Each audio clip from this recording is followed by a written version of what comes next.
Hello everyone! In this video, I'll show you how to connect your Philips TV to Google Home.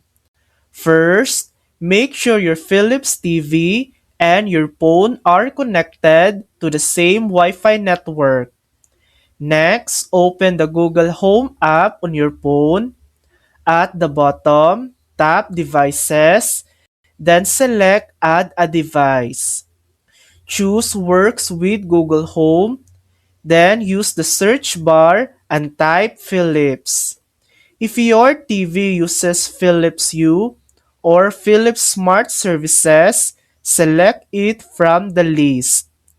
Now, sign in using the same email account linked to your Philips TV and follow the on-screen instructions to complete the setup.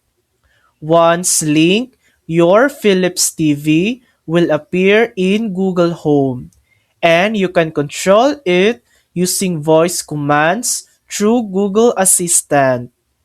And that's it. That's how to connect a Philips TV to Google Home. Thanks for watching! If this video helped you, please like and subscribe for more helpful tutorials.